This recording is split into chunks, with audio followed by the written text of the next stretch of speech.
Tú ya lo sabés, los socios 3.0 de En Perspectiva son fundamentales. Con su abono mensual o anual, ellos hacen posibles nuestros servicios digitales y son mucho más importantes en estos días de emergencia, cuando la audiencia busca periodismo de calidad, pero al mismo tiempo baja la publicidad tradicional. Por eso te invitamos a sumarte. Tu aporte es clave. Hay varios importes posibles y distintas formas de pago. Más información en www.enperspectiva.net/socios.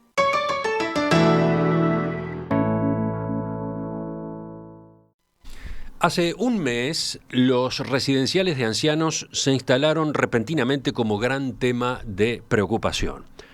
Un brote del nuevo coronavirus en 3 de esos establecimientos, que incluyó 2 muertes, generó gran inquietud por la población de riesgo que vive en ellos, pero además puso sobre la mesa la disparidad de situaciones que existe en ese sector, en especial la gran cantidad de hogares que funcionan sin habilitación y muchos de ellos en condiciones precarias. Desde el gobierno, ustedes recordarán, se anunciaron varias líneas de acción coordinadas entre el Ministerio de Salud Pública y el Ministerio de Desarrollo Social.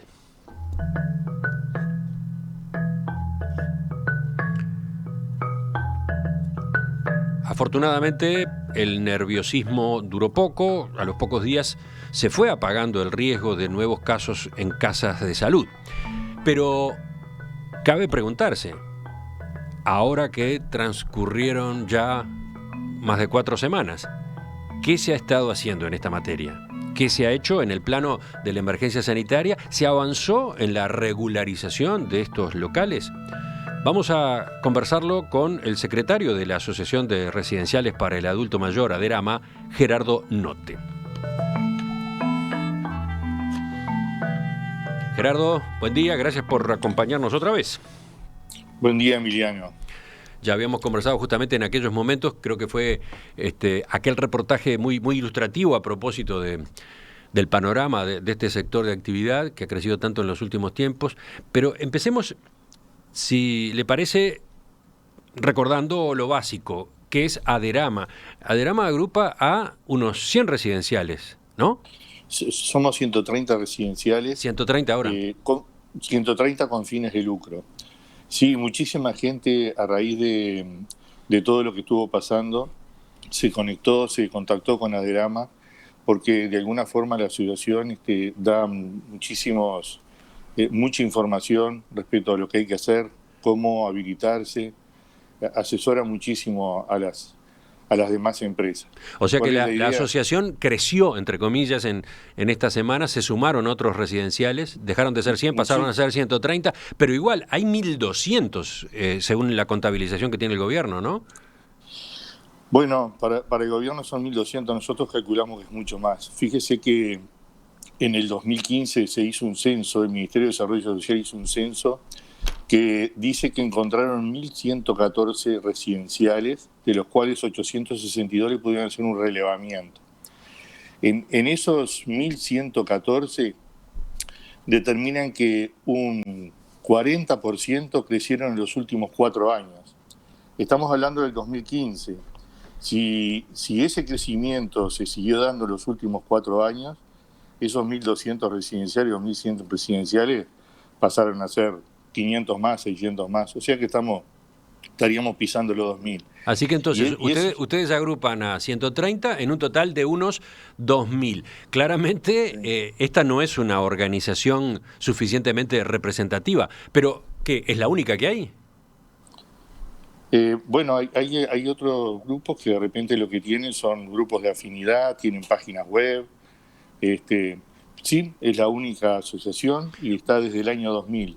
Y de hecho ustedes terminan siendo interlocutor del gobierno en esta materia. Lo que pasa es que somos interlocutor, participamos de los consejos de salario y bueno, nosotros lo que tratamos de hacer, el leitmotiv de la asociación es que tratar de romper con ese estigma que tienen los residenciales, las mal llamadas casas de salud, y lo que hacemos es, entre nosotros nos capacitamos a los dueños residenciales, capacitamos a los empleados, Y también hacemos todo lo posible para que toda esa gente que está en la clandestinidad o ilegales se vuelquen para este lado. Pero bueno, es una lucha muy difícil. Eso no quiere decir, Emiliano, que los residenciales que no están en Aderama estén todos ilegales. Hay muchísimos residenciales que están haciendo las cosas bien, por algún motivo u otro, o no conocen Aderama o realmente no les interesa estar asociados y se manejan por la de ellos. Volvamos hacia atrás en el tiempo. Hay una cosa, ¿no, Emiliano? Sí. De todas formas, cuando uno va a participar en un consejo de salario o quiere que le abran las puertas en el Ministerio de Desarrollo Social o de Salud Pública, necesita estar agremiado y necesita tener una agremiación que tenga personería jurídica, porque uno puede ir y plantear los problemas que tiene en su residencial, pero eso no es suficiente para que le atiendan, ¿verdad? Para que le entiendan la problemática que tiene. Volvamos para atrás un mes. El sábado 25 de abril sonaron las alarmas por aquel brote del que dio cuenta el Sistema Nacional de Emergencias. 31 infectados repartidos en 3 hogares residenciales distintos de Montevideo. Y además 2 fallecimientos, ¿no? De una persona de 93 años, proveniente de uno de los residenciales, y otra persona de 91. Desde ese momento hasta ahora no ha habido más muertes de coronavirus en residenciales. Por lo que dicen, no ha habido más muertes. El ministerio... y por lo menos en los residenciales de Aderama, ninguno. El Ministerio de Salud Pública y el MIDES dispusieron un protocolo sanitario para que se cumpliera en los hogares, pero además se le asignó a todos los residenciales de Montevideo y el interior una institución de asistencia médica de referencia que debía hacer periódicamente un chequeo de la situación de las personas internadas. Veamos este aspecto en particular. ¿Cómo es ese trabajo con los prestadores de salud? Bueno, a los residenciales no sabemos en qué forma les tocó a cada uno un prestador de salud. Yo le voy a explicar, por ejemplo, en el caso mío me tocó la Asociación Española. No necesariamente mis residentes son todos de la Asociación Española. Hay repartidos en un montón de prestadores de salud. Pero bueno, la idea es que no entren prestadores de salud de cada uno de los residentes permanentemente al residencial. Entonces tenemos la española, que es la que maneja y controla toda la información que hay en mi residencial. Una vez por día van enfermeros de la española y hacen un chequeo. Toman la presión de cada uno de los residentes y de los empleados. Toman la presión, le toman la temperatura y hacen la saturación de oxígeno. Eso es enfermería y es a diario. Después, dos veces por semana, acude un médico de la española que lo que hace es un chequeo respiratorio. Toda la información que tienen de mi residencial son los datos, los datos de la empresa, los datos de cada uno de los residentes, de cada uno de los empleados, qué sociedad médica tiene, qué emergencia tiene, cédula, todos los datos. Si un residente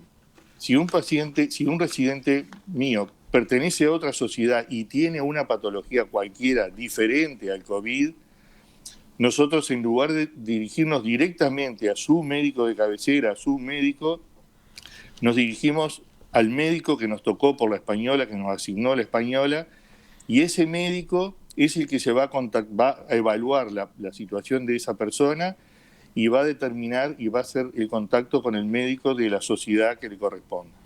Es muy interesante el esquema, ¿no? En definitiva, la base es la que usted señaló al principio, que en una institución de estas, en un residencial, ingrese solo una institución de asistencia médica, ¿no? Exacto. Eso facilita las cosas, baja riesgos. Facilita las cosas, no, evita los riesgos. Ahí está, baja riesgos.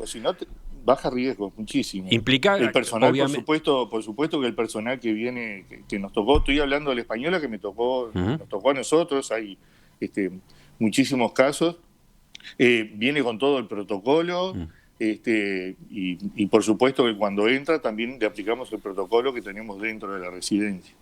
Una de las ventajas, entre comillas, es que se simplifica la operativa, ¿no? Muchísimo. Hay un ingreso diario de personal médico, ¿no? Que ya está suficientemente protegido con la vestimenta que tiene que llevar, con los equipos que tiene que llevar. Eso da orden al manejo del residencial. Por supuesto, además de eso, cuando va a ingresar, por más que viene con todo un protocolo tremendo, además de eso, cuando va a ingresar, tiene que pasar por la bandeja sanitaria que nosotros tenemos y pasar también por el protocolo que nosotros tenemos. Y cuando se retiran, hacemos toda la sanitización que corresponde. Entonces, igualmente, ¿ustedes consideran que es una buena solución esa para esta crisis, para este periodo de emergencia sanitaria? Sí, es una buena solución. Hay una diferencia que quiero marcar. La española a nosotros nos visita a diario, y esto que nos hace a diario. Pero sabemos que en el resto de los socios de Aderama, por ejemplo, hay otros prestadores de salud que concurren una vez por semana, o 2 veces por semana, o una vez cada 10 días. ¿Qué pasa? Entonces no es parejo el funcionamiento. Y no es parejo. Lo que pasa que no todas las sociedades, se ve que no es un protocolo para todas las sociedades igual. O hay sociedades que no disponen de cantidad de gente como para poder atender el número de residenciales que les han dado. Ajá. Pero en las casas de salud en las que, por ejemplo, la institución de asistencia médica asignada, no sé, va una vez por semana, en los otros días se produce la mezcla de instituciones. ¿Van yendo otras instituciones? No. ¿Van las de los residentes, quiero decir? No es que se produzca, es que van una vez por semana, tienen un médico y ese médico hace la misma función, solo que no les visitan, no les hacen un chequeo a los residentes a diario. Ajá. ¿Se entiende? No hacen un chequeo a diario. Pero si un residente tiene algún problema, el residencial recurre a la institución de esa persona o a la institución de referencia elegida. No, Emiliano, al que nos tocó. Siempre hay que recurrir. Está bien. Siempre que nos tocó. Entonces, ese es el referente ante la sociedad médica de cada residente. Está bien. Así que entonces, una de las ventajas... La única diferencia, Emiliano, que hay sociedades médicas que entienden que una sola vez, el prestador de salud que le tocó a cada uno, así como la española lo hace todos los días, hay otras sociedades médicas que de repente van 2 veces por semana o 3 veces por semana, hay otras que van una vez por semana. Esa es la única diferencia. Cada uno evalúa el residencial. Claramente, otra de las ventajas es eso que usted mencionó al pasar, la conformación de una base de datos común sobre la cantidad de personas alojadas, las patologías que tienen, su evolución, etcétera, ¿no? Es brutal información. Es la primera vez que el Ministerio de Salud Pública va a tener una información tan completa. Ahora, la pregunta a continuación es, ¿este servicio o este sistema abarca a todas las casas de salud, a todos los residenciales? ¿Abarca también a los que no están registrados, a los que operan clandestinos? ¿Cómo es eso? Buena pregunta, Emiliano. El problema es que los que estamos registrados, o los que por lo menos alguna vez iniciaron el trámite del Ministerio de Salud Pública o los tienen detectados de alguna forma, se les está haciendo. A los que ellos saben, por ejemplo, lo sabemos por los médicos, ¿no? Los que ellos saben que están en situación, no crítica, pero bueno, una situación no buena, les han hecho hisopados y los han controlado. A los que saben que están trabajando bien, no necesariamente les han hecho hisopado. Pero entonces, ¿el sistema abarca a todas las instituciones? ¿A todos los residenciales? Si las pueden encontrar, sí, Emiliano. Porque recordemos los datos que se dieron en aquel momento, ¿no? Se hablaba de 1.200 residenciales, usted dice son más, pero habilitados por el Ministerio de Salud Pública había, por lo menos según la estadística que venía del gobierno anterior, había 40 nada más, ¿no? Y 10 en proceso de habilitación. Pero la diferencia, a ver, yo quiero dejar bien claro, porque a veces la gente confunde, uy, qué horrible, solamente 40 están habilitados. Nosotros tenemos, uno presenta la carpeta, y yo siempre voy a hablar de mi caso, pero mi caso es representa el 100% de los casos que hay, le voy a decir, de Aderama, de lo que yo conozco. Presenté la documentación en el 2017. Todo, absolutamente todo lo que me pedían. Todavía tengo un certificado de registro que me dio, un certificado social que me dio el Ministerio de Desarrollo Social. Todavía no he podido lograr el certificado del Ministerio de Salud Pública. Porque a veces uno presenta las cosas, a mí me las perdieron 7 veces. Hay compañeros que le perdieron la documentación 9 veces. Han ido 3 años después, estoy hablando del 2017, 3 años después me dicen, en la planilla de trabajo que presentó hay personal que no figura. Y no, 3 años cambió. Las vacunas están vencidas. Sí, las vacunas que presenté en aquel momento estaban vencidas. Ahora ya no. Es decir, es demasiado... pasa demasiado tiempo entre que uno presenta la documentación y la termina. Entonces, en realidad, tener un certificado, las personas que presentaron toda la documentación y no culminaron, no necesariamente es porque estén haciendo las cosas mal.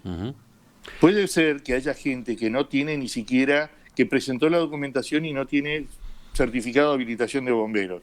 Bueno, ese es un caso que es bastante delicado.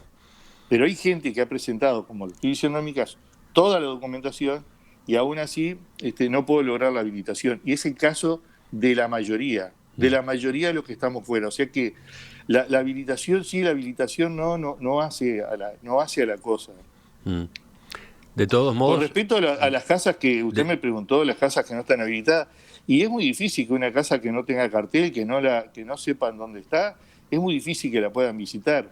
Mire, yo le contaba... Usted dice que entonces hay algunas que están quedando por fuera de este sistema resuelto hace un mes, que asigna una institución de asistencia médica por cada residencial. Le voy a contar, mire, con esto le voy a ilustrar lo que está pasando. Hace pocos días me llama una persona de un residencial que a ver a Aderama si le podía dar información. ¿Qué pasó? Le cayó el Ministerio de Salud Pública porque tuvo un caso positivo de COVID. Digo, decime qué es lo que ha hecho, que esto y lo otro, y cuando me empieza a comentar, ¿hiciste los trámites de habilitación? No, nunca hice nada. ¿Pero cuánto hace que está trabajando? Hace unos cuantos años. ¿Cuántas personas tenés? 14. Pero digo, ¿qué empresa tenés? No tengo empresa. ¿Cómo ¿Cómo empresa? Núcleo, es una familia que hizo un residencial, tiene 14 personas, hace años que trabaja, no tiene empresa, no me explique cómo paga los sueldos, no me explico cómo no hizo absolutamente ningún trámite, y la descubrieron porque tuvo un caso positivo, porque le ingresó una persona con COVID. Si no fuera por eso, esa casa no la encontraban nunca. ¿Se entiende, Emiliano? Sí.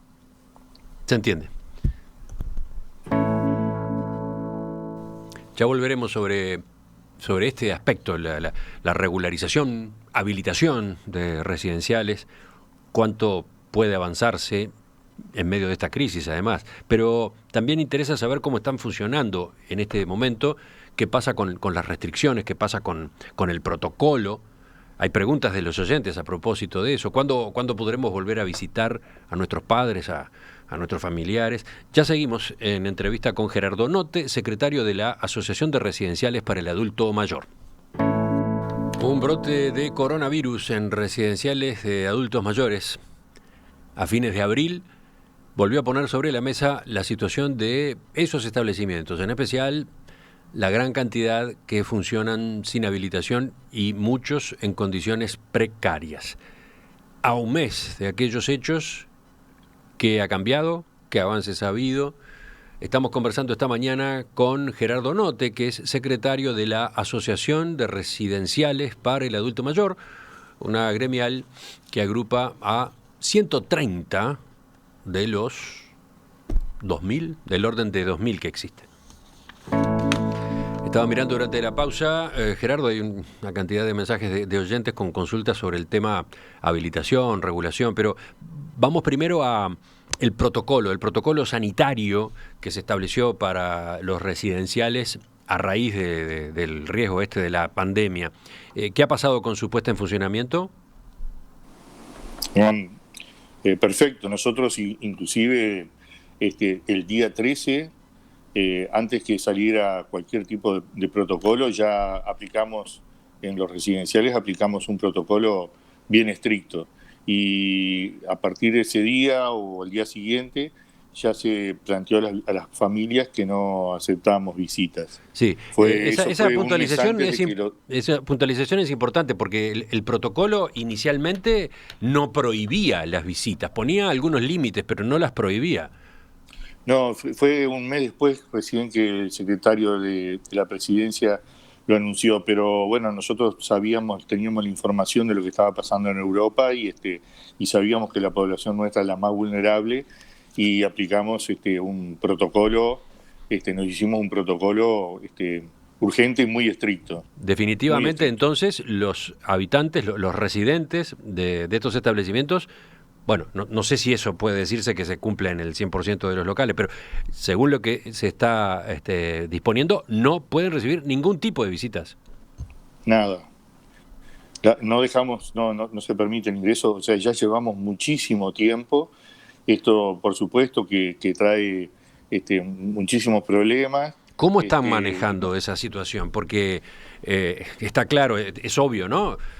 La medida implica una protección por un lado, pero al mismo tiempo tiene consecuencias negativas si lo miramos desde el punto de vista anímico, afectivo, del ánimo, tanto del residente como de sus familiares. Entonces, bueno, acá Emiliano cumple una función muy importante, no solamente los responsables de los residenciales, sino que también los empleados.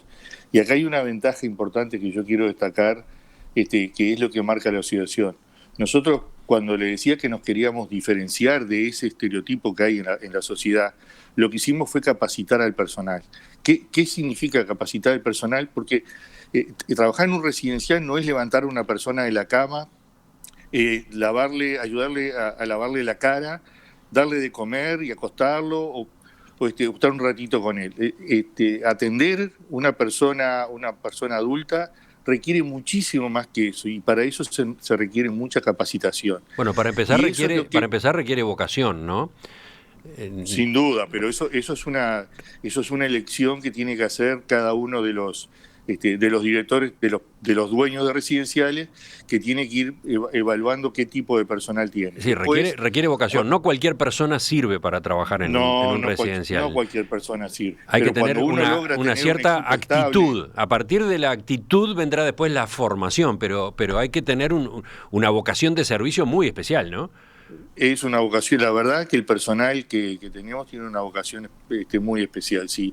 Y son personas que, aunque le parezca mentira, Emiliano, entran al residencial y solamente con ver, cuando están saludando, con ver a un abuelo a veces ya saben si está triste, deprimido, cómo está. Es una percepción que tienen que es increíble. Se produce un relacionamiento entre el empleado y el residente que es increíble, es admirable. Uh-huh. Pasa a ser parte de la familia. Usted decía esto a propósito de cómo está funcionando entonces esta situación en la que los residentes no pueden recibir visitas. Decía, el personal juega un papel importante. Muy importante, muy importante. Además de no reciben la visita de la familia, tampoco hacemos laborterapia. No entran los músicos, no entra el profesor de yoga, el profesor de gimnasia, no entra ninguna de las personas que hacen algún tipo de animación, de recreación. Entonces, los empleados ahora cumplen esa función haciendo lo que se recordaba de lo que se hacía en gimnasia, tratando de repetir las mismas cosas, haciendo juegos, haciendo dibujos, pinturas, y se colabora con todo ese tipo de cosas. La familia, la única forma que pueden contactar a los residentes es a través de videollamadas. ¿Solo videollamadas? Es muy frío y es la única forma. Hay algunos casos excepcionales que vi que le habían hecho alguna pregunta ahí. Bueno, cuando hay personas que están muy enfermas, y son situaciones críticas, algunos residenciales han armado una especie de cubículo o una sala especial que se encuentre a la entrada del residencial, cosa que nadie tenga que atravesar nada, y ahí se ha acondicionado como para que la familia pueda estar, aunque sea un ratito, con su familia. Son situaciones muy especiales. Usted decía, solamente videollamada, comunicación con la familia, solamente por videollamada. Y no se habilita en algunos casos, si hay un jardín, una cosa por el estilo, algún tipo de contacto a distancia, desde la vereda al jardín, ese tipo de flexibilización que de hecho ha ido ocurriendo, que se ha ido implantando, claro. por ejemplo, en el funcionamiento de algunas familias, fuera de los residenciales, quiero decir, ¿no? Sí, claro, se da a través de una reja, en el jardín, en el patio de entrada. Se ha dado ese tipo de cosas muy a distancia, y en los lugares que no tienen esas posibilidades, a través de un vidrio, de una ventana, de lo que sea. Son situaciones igualmente que producen, que generan dolor, ¿verdad? Sí, no es lo mismo. No es lo mismo. No es lo mismo. Y una video. Pero bueno, las familias, Emiliano, nos hemos quedado asombrados cómo las familias han tomado esto con una responsabilidad tremenda. Fíjese la responsabilidad de los residenciales. Nos han dejado a esa mamá que de repente visitaban todos los días, ese papá, lo han dejado en confianza con nosotros, y además la responsabilidad de saber que si ellos provocan una visita porque necesitan ver a su familia, lo que sea, saben que pueden poner en riesgo otras personas. La verdad que ha sido admirable cómo se ha portado la familia. Sí, es un tema complejísimo, ¿no? Porque videollamada como alternativa para la comunicación de la familia ya de por sí es suficientemente fría y distante. ¿Qué pasa si el residente, por ejemplo, tiene, no sé, Alzheimer, ¿no? ¿Qué pasa en una tremendo, situación de esas? Tremendo. Tremendo. Nosotros mismos, si queremos demencia hacer senil, etcétera. ¿Cómo se hace la comunicación en esas condiciones? Sí, es muy difícil, ¿no?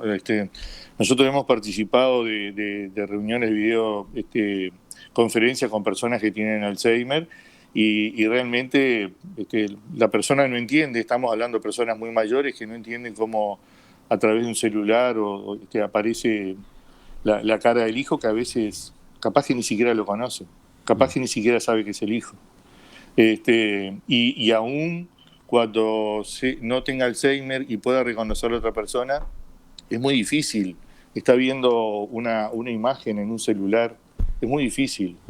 Es tecnología que no estaba con ellos, y bueno, no nació con ellos, y es complicado. Es complicado. La restricción, entonces, la prohibición de visitas se mantiene, no hay fecha para cambiarla, salvo por esas pequeñas flexibilizaciones en algunos casos particulares que usted mencionaba recién. Que son de temas muy delicados, sí. Yo le estaba preguntando por un aspecto en particular del protocolo. ¿Algún otro comentario sobre cómo está funcionando ese tipo de disposiciones? No, simplemente que el reconocimiento de los empleados, que a la mayoría se les hace también una especie de canasta con todos los insumos necesarios para que tengan en su casa, y la responsabilidad que tienen los empleados, porque usted sabe que no dejamos entrar a la familia. Hay un protocolo muy estricto para los médicos, pero los empleados tienen que viajar en ómnibus, ir a su casa, atender a su mamá, a su esposo, a su familia, a sus hijos, tienen que hacer mandados, y bueno, hay una responsabilidad muy grande, una concientización muy grande de parte de ellos en aplicar todo el protocolo también cuando está en su casa, en el ómnibus y en todos los lugares donde asiste, porque sabe que es el elemento que puede hacer ingresar un COVID al residencial. De todos modos, desde la audiencia marcan que el panorama que usted describe no es representativo, seguramente, ¿no? ¿En qué sentido? La prohibición de ingreso de familiares en algunos de estos residenciales implica que queda inhabilitada una posibilidad, entre comillas, de control, ¿no? De ver con los propios ojos de los seres queridos de quien está viviendo allí cómo funcionan las cosas, ¿no? ¿Qué dice usted de ese detalle? ¿Pero usted se refiere al familiar? Sí. Lo que pasa, Emiliano, que yo le estoy contando que nosotros ahora estamos no solamente aplicando el protocolo que nos mandó el LPEN, que es el la parte que regula los establecimientos de larga estadía para personas mayores, pero también estamos regulados por el Ministerio de Salud Pública y la sociedad médica que nos regula. El Ministerio, además de la sociedad de prestadores de salud que nos toca a cada uno, el Ministerio de Salud Pública concurre una vez por semana a repasar toda la información y de lo que tenemos. Claro, pero a donde apunta el oyente es a que la visita de los familiares, para los familiares es, entre otras cosas, una forma de verificación, es una forma de tener tranquilidad, garantías de cómo funciona el lugar donde quedó justamente su padre, su abuelo, ¿no? Claro, Emiliano, pero eso es una confianza que se genera cuando la persona va a un residencial, salvo casos excepcionales, generalmente hace una búsqueda y solicita información y no deja a su papá o a su mamá en cualquier lado. O sea, habrá casos hay varios mensajes que plantean ese tipo de inquietudes con respecto a algunas casas de salud, ¿no? Pero si una persona, claro, pero si una persona tiene confianza, hace años que está haciendo, o meses o años, en el residencial tiene a su mamá y visita y sabe cómo se trabaja y sabe, y se genera una relación de confianza. Y no hay otra cosa que mantener la confianza en eso. Si toda la vida se trabajó bien con su mamá y estuvo siempre en condiciones óptimas, ¿qué podía cambiar ahora? Enseguida volvemos con un par de preguntas a propósito de qué está pasando en el otro terreno, el de fondo, ¿no? El de la regularización.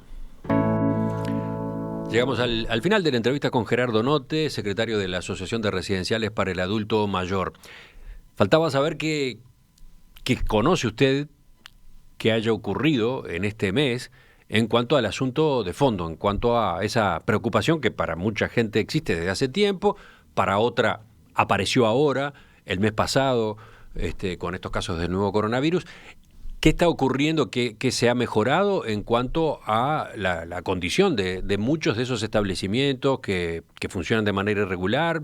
En algunos de ellos llegó a hablarse de condiciones, no sé, inhumanas de trato. ¿Qué ha pasado en esa materia? A ver, Emiliano, ayer estaban mostrando en televisión otra vez el caso de Dolce Vita, donde los empleados denunciaban algunas cosas que llama la atención. Es un residencial que ha sido denunciado desde el año 2018 en forma permanente. Ayer los empleados hablaban que habían 60 y pico de residentes y eran dos empleados en cada turno. Es imposible atender eso. Es imposible que una persona pueda atender 20 o 25 residentes. Eso ya arranca mal desde el principio.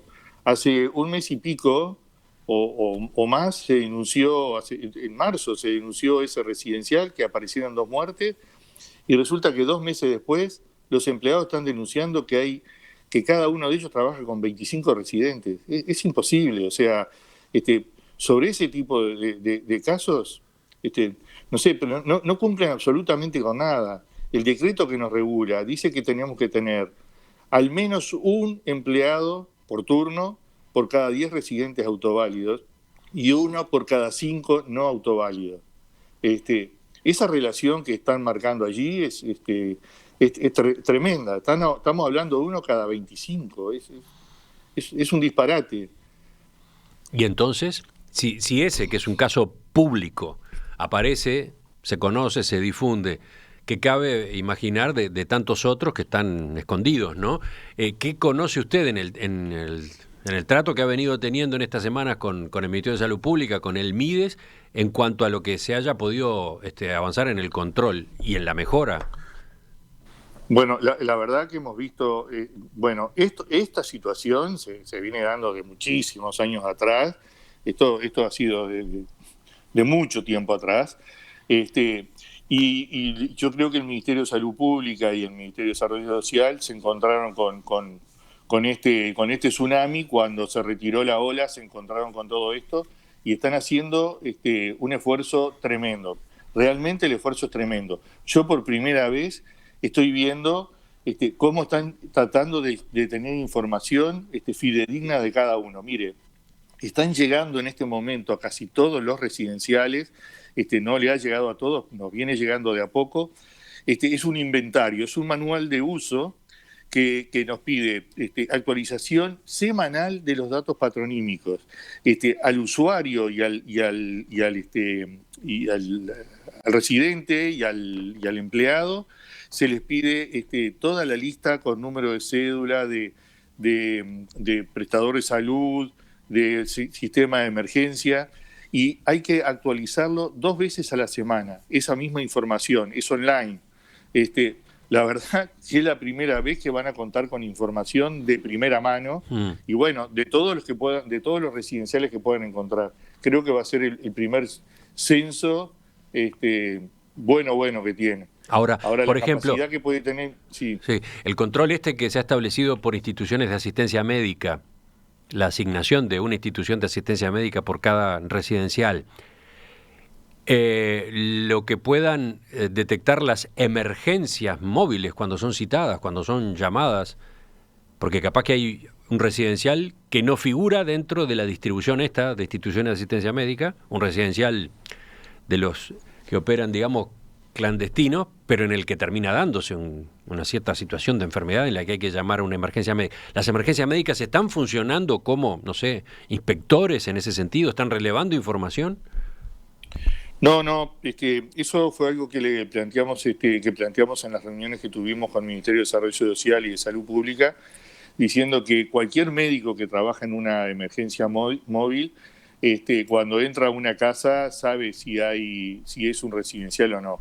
Hay muchos, hay algún tipo de residencial, por ejemplo, que es una inserción familiar que se llaman, que es una oportunidad que se creó para que las personas que puedan alojar 3, 4 personas en su casa, no familiares. Más allá de que existe ese tipo de cosas que no llega a ser un residencial, las personas mayores cada tanto tienen que llamar a una emergencia móvil. Y el médico de la emergencia, cuando entra a un lugar así, lo reconoce inmediatamente. Si el médico toma nota e informa de que hay un posible residencial o un proyecto de residencial ahí, o un centro de inserción familiar, lo podría denunciar y podría ir generando una base de datos. Pero eso no está funcionando todavía. ¿Qué hay de por medio? No, debe estar funcionando. Nosotros lo planteamos y seguramente están trabajando con eso. Y lo otro, lo que aparecía en la entrevista que hicimos con usted en aquellos momentos inmediatos a los casos que se conocieron, la posibilidad de que directamente se cierre algún tipo de establecimientos, los más irregulares, los más penosos, con el traslado de sus residentes a otras instituciones, a otros residenciales mejor organizados. ¿Qué ha pasado con esa idea? Bueno, nosotros como asociación le ofrecimos 100 camas al Ministerio de Desarrollo Social y Salud Pública, que era lo que podíamos ofrecer como para salir del paso con algo, pero eso no alcanza. Cuando dijeron que habían 200 residenciales en situación crítica y 100 por debajo de los derechos humanos, estamos hablando de 300 residenciales, con una media de 10 personas cada uno, estamos hablando de 3.000 personas, 3.000 camas que necesitan. Es decir, sin duda que Aderama no puede hacer eso, o sea, no puede soportar eso. No, pero además, ¿quién paga ese alojamiento, no? Lo que estas personas pagan, entre comillas, en los lugares donde están, en esos lugares tan precarios, son cifras bajísimas que después no se compadecen con las cuotas que se cobran en los residenciales mejor instalados. Es cierto, Emiliano, pero hay un cupo cama, es una partida que dispone el BPS, que es un porcentaje que agregan a lo que la persona pueda pagar para llegar a un monto de alrededor de 32.000 pesos, que eso podría ser un buen incentivo para darle a esas 1.200 camas que dicen que encontraron, que no están regularizadas. Y fíjese una cosa, si cada una de esas residencias les dicen, vos te regularizás y tenés todas las cosas en condiciones, y yo te doy un cupo cama, ahí tienen para colocar, solamente con una por cada una, tienen para colocar 1.200 camas y pueden cerrar un montón de esos residenciales. Creo que cuando se empiecen a cerrar residenciales y vean que la cosa va en serio, mucha gente va a cambiar. Hay un aspecto que debería ser para que esa gente pueda regularizarse. También tiene que haber cierta flexibilidad en las normas, Emiliano, porque hoy las normas no están acompasadas con lo que es la realidad de los emprendimientos estos. La Azucena Reeleche el otro día estuvo hablando de una regla fiscal y dijo, a partir de este momento cada uno paga lo que quiere y a partir del año que viene cada uno tiene que pagar por lo que genera. Bueno, la mayoría de esos residenciales, esos 1.200 que están ahí, que están identificados, deben estar por literal E, deben estar pagando 2 pesos, cuando realmente tendrían que pagar mucho más.